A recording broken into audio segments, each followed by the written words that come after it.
The Imperium of Man. 10,000 years of war, suffering, and fanatical devotion to a rotting corpse on a golden throne. A civilization so obsessed with the purity of the human form that it has entire organizations dedicated to hunting down anything that looks even slightly wrong. And yet, without its monsters, the Imperium would collapse in a week. Today we are talking about the Abhumans, the forgotten, the despised, the ones doing all the hard work while everyone else pretends they do not exist. Let's begin. First, a quick clarification. In the grim darkness of the far future, humanity has spread across the stars.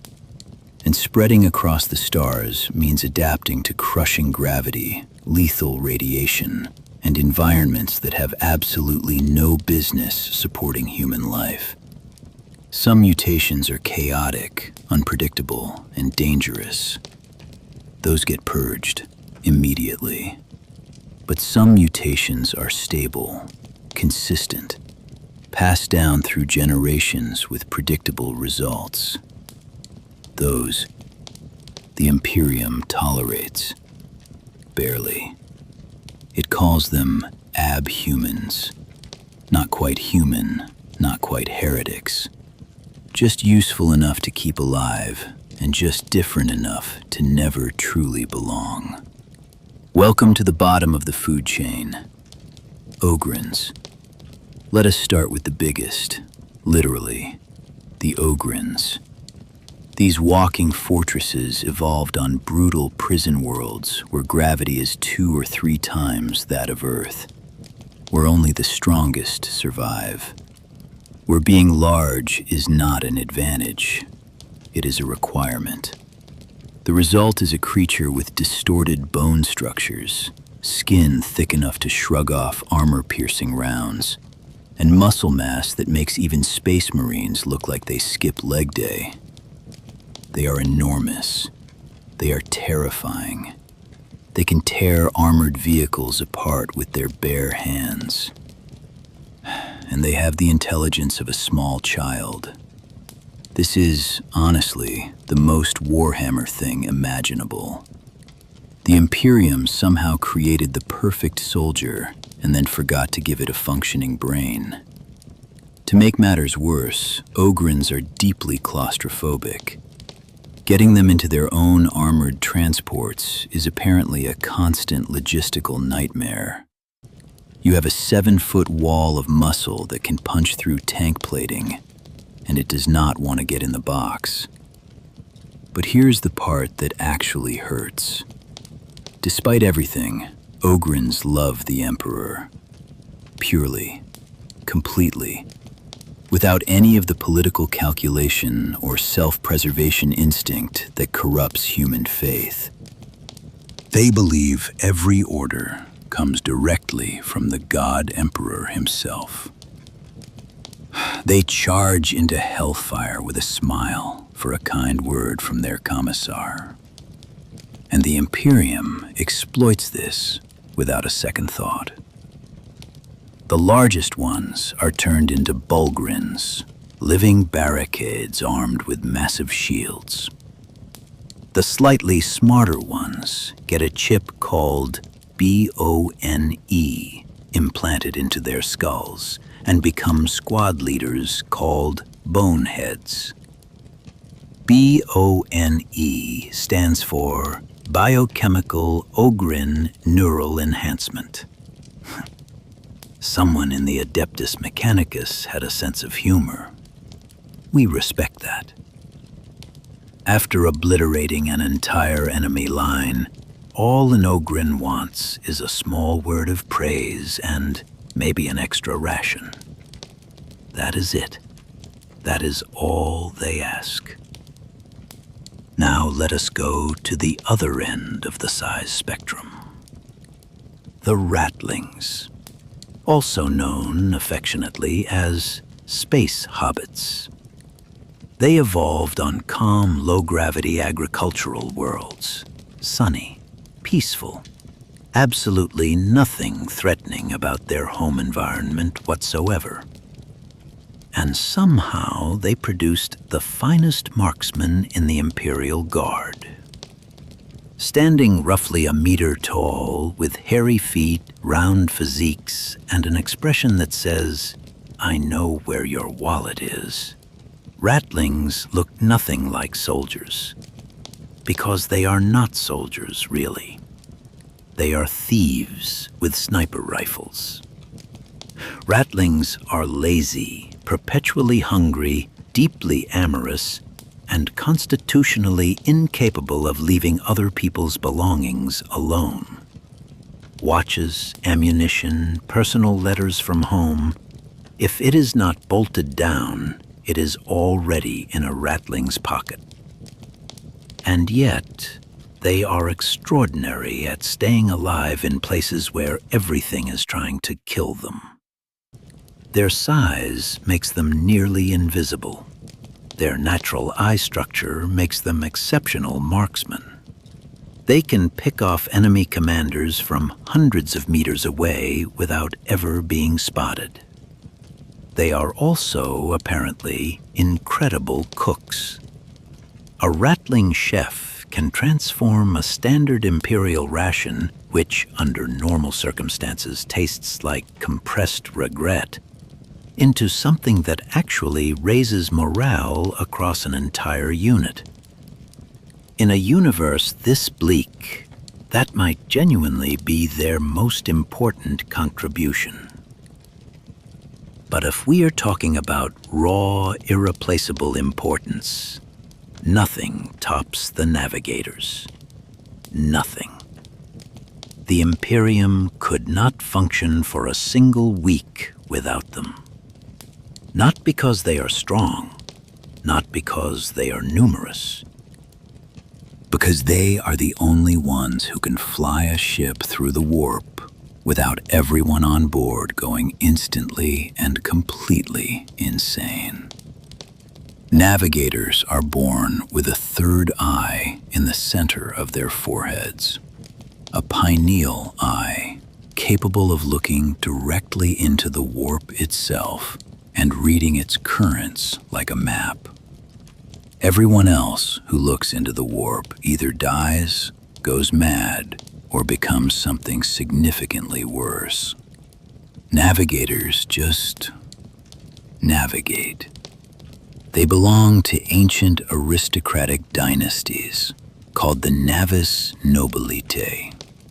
They are immensely wealthy, politically untouchable, and more influential than most planetary governors. However, the Navigator gene is incredibly rare and can only be reliably passed on through two Navigators having children together. This means centuries of interbreeding within a closed gene pool. The results are, predictably, not great.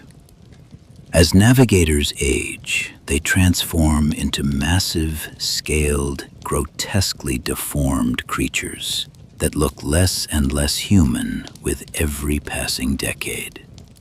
Three-eyed, scaled, webbed, ancient. And yet, even the most arrogant Imperial Lord must bow his head and ask nicely, because without these horrifying aristocrats, his trade fleet goes nowhere. Power is a strange thing in the 41st millennium. Not every Abhuman story ends in grim usefulness. Some end in tragedy. The Beastmen, crude hybrids of human and animal, were once standard shock troops for the Imperium. Their natural aggression made them perfect for breaking enemy lines. But that same aggression made them dangerously susceptible to chaos, specifically to Khorne, the blood god, who finds rampaging horned warriors very easy to recruit. After too many Beastmen regiments turned traitor, the Imperium's tolerance evaporated entirely. Today, they are no longer classified as Abhumans. They are hunted as mutants, exterminated by the very institution they once served. And because they are now hunted, many of them turn to chaos just to survive. The Imperium created the problem. The Imperium refuses to acknowledge the problem. The problem gets worse. This is, again, extremely on brand. Then there is the Afriel strain. The Adeptus Mechanicus, in its infinite wisdom, decided to create the perfect soldier by combining the DNA of the greatest military heroes in Imperial history. The result was fast, smart, strong, and pale as a ghost. Also completely and inexplicably cursed.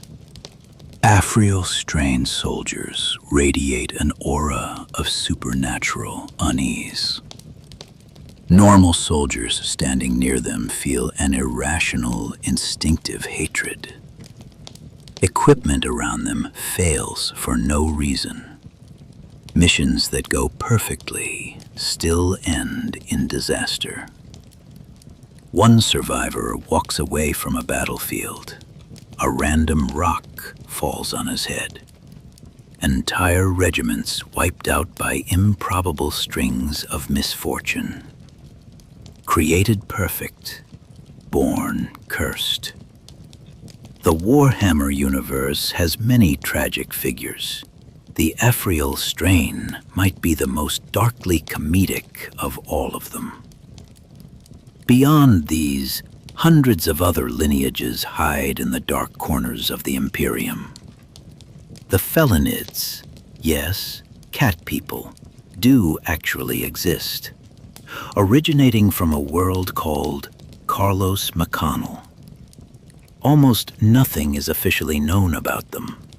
What little exists in the records suggests they are less anime catgirl and more lethal predator with claws the length of a human forearm.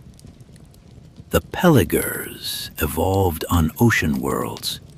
Webbed hands and feet, scaled skin, the ability to survive at the bottom of toxic liquid tar lakes. Useful, deeply unsettling to look at. The Nightsiders live where light never reaches. Transparent skin, massive eyes, echolocation. Bioluminescent fluid secreted from their skin. Sunlight is, for them, a searing poison. They are essentially living deep-sea creatures that somehow ended up in the Imperial Guard. And finally, the Squats, now known as the Leagues of Votann, space dwarfs essentially. Technologically advanced, iron-willed, fiercely independent, and nearly extinct. When the Tyranids came for their worlds, the Imperium did not come to help. Their civilizations were swallowed whole. What remains are survivors carrying the weight of an entire lost culture. So, the Imperium of Man, the most powerful human civilization in history, 10,000 worlds, countless armies, an institution so certain of its own righteousness that it kills anything that does not fit its definition of human. And it owes its survival entirely to the creatures it despises. The Ogryns charging into fire for a kind word. The Ratlings stealing your watch and then saving your life. The Navigators, ancient and deformed, steering ships through madness so the Imperium can keep the lights on. An abhuman is never truly a citizen, never truly safe, always one bad day away from a purge. They bleed for an institution that would rather pretend they do not exist. And in the grim darkness of the far future, that is just Tuesday. If you enjoyed this video, like and subscribe for more Warhammer 40K lore. Drop in the comments which faction or character you want covered next. The Emperor protects, even if he finds you slightly disgusting.